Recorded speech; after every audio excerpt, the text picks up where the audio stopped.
kita bertanya-tanya kenapa di kelompok Menteri Ekonomi masih orangnya Presiden Jokowi. Kan konsepnya sudah jelas. Konsep dari Pak Prabowo ini keberlanjutan. Beliau masih membutuhkan, ya kan, membutuhkan transformasi dari pemerintahan lama ke yang baru. Tuh, jadi Bung Hendarsam ini berbelit-belit, Oh enggak. tapi sebetulnya pesannya sama. Anda masih bersama kami di Interupsi Pemirsa. Saya ke Bung Didi terlebih dahulu. Bung Didi, tadi Anda katakan bahwa menteri itu dilihat dari kinerjanya. Betul. Jika bisa memenuhi target, ya maka tidak ada masalah. Nah, tapi kan kalau dilihat tadi indikator yang disebutkan oleh Bung Ferry, Bung Ray itu menunjukkan ada hal-hal yang tidak berhasil dicapai oleh para menteri. Saya kira kita harus melihat juga Presiden Prabowo ini saya kira masih memberikan kesempatan, ya. Tapi tentu harus ada limit waktu juga, hemat saya ya. Kesempatan ini masih diberikan ya, mungkin melihat masih bisa ada perbaikan-perbaikan. Kalau tentunya kabinetnya membaik ya, atau orang-orang pembantu presiden itu membaik ya lanjut. Tetapi kalau memang ternyata tidak sesuai harapan dan target, saya kira ya masukan dari publik ya, masukan-masukan dari akademisi dan sebagainya, tokoh masyarakat perlu didengarkan. Saya kira Presiden Prabowo seorang tokoh yang setahu saya mau mendengarkan publik ya. Buktinya beberapa waktu lalu beberapa tokoh yang dianggap sangat keras pada beliau mau diundang diskusi bersama-sama. Ini masalah, saya kira masalah waktu, tetapi presiden juga tetap harus ada limit waktu yang jelas. Ini kan demi kepentingan pemerintahan beliau sendiri kan, kepentingan masyarakat Indonesia. Saya kira demikian saya kira. Sampai kapan? Karena ini kan ya, pemerintahan sudah berjalan gitu. Tadi juga masuk 8 bulan ya, masuk 8 bulan. Apa harus nunggu setahun begitu? Belum terlalu lama. Pasti presiden punya penilaian-penilaian ya, punya parameter-parameter, punya ukuran-ukuran. Saya meyakini ada batasan waktu ya. Kalau ternyata enggak.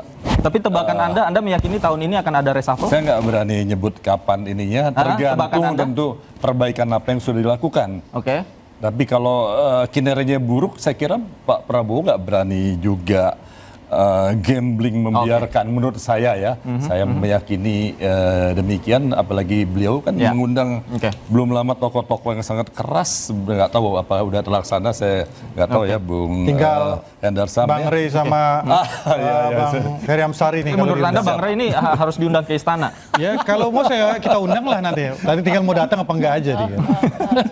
Kalau diundang datang nggak? Ini bukan sekedar soal diundang atau tidak ya. Tapi kalau presiden mendengarkan masukan publik dan mau mengeksekusi, kami yakin presiden sudah terbebas atau setidak-tidaknya sudah punya tujuan konstitusional yang baik. Saya mau kasih tahu ya. Misalnya kita bertanya-tanya kenapa di kelompok Menteri Ekonomi masih orangnya Presiden Jokowi. Di penegakan hukum masih orang-orangnya Presiden Jokowi. Panglima TNI, kepolisian, kejaksaan, masih orang-orangnya Presiden Jokowi.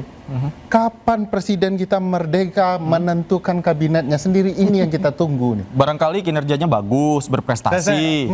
Coba sebutkan satu dari 8 bulan ini. Target-target yang ditentukan presiden dalam visi misi, saya tidak melihat itu. Oke. Bang Hendarsam? Ya, jadi melihatnya gini. Saya melihat bahwa kita jangan melihat ngurus negara dan bangsa ini hitam dan putih. Bahwa bergantinya suatu sistem pemerintahan harus dari yang warnanya ini ke warna yang baru. Jadi nggak seperti itu. Karena itu aroma balas dendamnya akan sangat terasa. Aroma aroma keberlanjutannya tidak ada.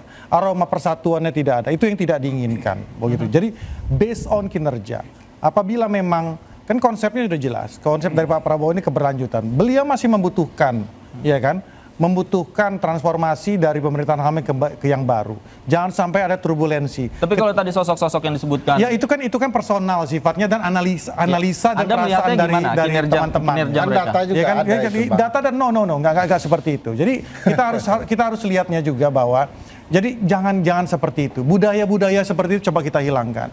Ya kan? Bagaimana contoh ya kan di masa lalu ketika Presiden Bu Mega ya kan selesai menjabat, Pak Pak SBY ya kan menjabat, orang-orangnya Bu Mega tidak ditempatkan lagi seperti itu. Apakah itu juga harus menjadi suatu kultur yang ada di Indonesia? Ya, enggak juga, apa-apa, itu memang bagus tidak tuh. juga. Jadi bukan nggak enakan, balas budi dan soal lain itu, sebagainya, bukan soal jadi itu. diakomodir. Bicara keberlanjutan kan bukan intinya orang itu yang diberlanjutkan. intinya itu tidak ada ego sentral, ya, ego sektoral di sini, ya kan? Intinya itu adalah keberlanjutan dan Pak Prabowo ingin merangkul semuanya. Semuanya. Saya Tapi ya tidak menutup kemungkinan, ya kan, di suatu fase, di suatu titik bahwa akan ada terjadi reshuffle. Apakah cocok. itu? Kalau itu Ada cocok. itu loh, Ya, cocok. apakah Alasan tegas Jadi dong. Bung Hendarson diberbelit-belit. apakah kan tidak menutup kemungkinan kan Oke, gitu kan? oke. Karena tapi apapun itu kita kembalikan kepada Oke, beliau. oke. Tapi based on-nya adalah based on kinerja. Panjang dan baik. loyalitas. Reshuffle dimungkinkan. Jadi Oke, gitu Bung Rey, loh. Bung Rey, Hendarson, silakan. bukan based on Bung Rey, kinerja silakan. ya, tapi juga based on morality. Ya kan, hari ini misalnya kita mendengar dua menteri yang dikait-kaitkan dengan persoalan moral. Satu di pengadilan nama salah satu menteri disebutkan lagi nih. Yang kedua konon ada menteri yang Minta pelayanan pilih, khusus. yang istrinya mau keluar negeri lalu dimintai supaya ditemani oleh KJRI. Jadi ini bukan persoalan kinerja, moral juga penting. Sejauh apa gitu. Nah kalau misalnya kinerja itu soal Menteri Dalam Negeri yang membuat keputusan 4 pulau itu ke Sumatera Utara gimana ceritanya. Gitu loh kira-kira tuh. Jadi Bung Hendarsam ini berbelit-belit. Oh enggak. Tapi sebetulnya pesannya sama. Ini kalau kinerjanya nggak bagus, moralnya nggak bagus, ya di reshuffle gitu loh kira-kira itu. Cuman masalahnya, Ini saya balik lagi ya. Pak Prabowo ini menurut saya masih singa podium. Gitu. Kalau di podiumnya itu tadi yang lambat saya tinggalkan, ya kan? Geraknya harus cepat. Setelah itu beliau pergi ke luar negeri lupa lagi. Ya. Wah, nggak boleh Jadi gitu dong. setidaknya kalau Jangan lupa kita lagi, ikuti kan. dari tadi ya tayangan awal itu, kita udah 3 kali mendengar Pak Prabowo berbicara soal nada yang sama. Betul. 3 kali. Apa eksekusinya? Nggak ada. Barangkali Artinya Pak Prabowo. Nah, mungkin ya, karena oke. itu Rerengkuti perlu nggak- kita nggak- tunggu tidak beliau mendengar sampai apa yang saya ngomong 6 kali katakan. dulu.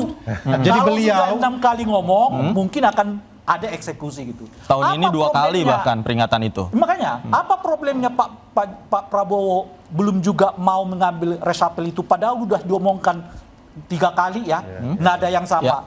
Masalahnya selain beliau itu karena beliau juga punya rasa takut ditinggalkan oleh partai-partai pendukungnya. Rasa takut atau tidak tega, nggak Dan enakan, rasa jadi takut, mengakomodir. Saya lebih tepat mengatakan rasa takut. Oke. Itu tergambarkan juga dari apa yang disebutkan tadi oleh Bung Hendarsam. Kapan saya ngomong Jadi gitu? beliau itu ini rerengkuti tidak bahaya seperti memang ini. singa yang Semua kita perasaan-perasaan dia bayangkan. dimasukkan ini nggak bahaya. Sebetulnya Iya kan? cepat tuh. Iya. Ya, PCO sudah menyatakan ke publik saya berhenti Pak Prabowo. Sudah mundur.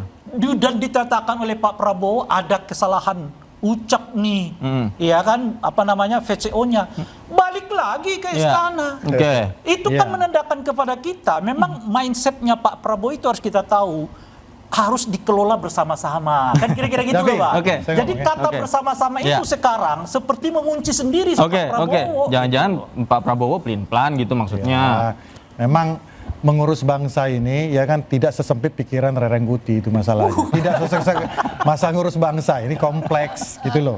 Jadi kalau linier seperti kata oleh seorang Bang Rey ya memang seperti itu bisa jadi hitam dan putih. Ah ini sikat aja nih. Ini, tidak bisa seperti maaf. saya jelasin. Kan ya saya udah mengatakan tadi Bung Hendarsam ya. Maksud Anda ada zona Gini, abu-abu bukan. gitu. Enggak gitu ya itu kan Jangan-jangan di kabinet ini ada banyak orang yang sebetulnya visinya nggak sama dengan Pak Prabowo. jangan-jangan kan. Gini loh ya, Pak Prabowo itu kan kita Perasaan kenal Rerengkuti. Pertama asing, nggak terlalu suka beliau itu terhadap. Oke. Tapi jangan-jangan pembantunya justru pro asing semua.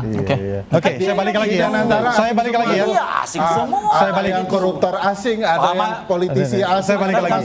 Dan semua itu yang dianggap jadi beban Oleh pemerintahan Pak karena Prabowo. itu ada perlunya Pak Prabowo juga segera menyatukan ke anggota kabinetnya yang benar-benar sevisi dengan beliau. Yang pro asing ya, pro ini pro itu. Siapa yang pro asing? singkirkan. Dan antara Tinggalkan di jalan. Ada penasihat asing itu. Loh, enggak Oke, gitu. oke, Ya, baik. ya itulah. Bapak-bapak ditahan. Siapa yang pro asing? Kita Aduh, lanjutkan gawat. usai jeda. Pemirsa, kami segera kembali.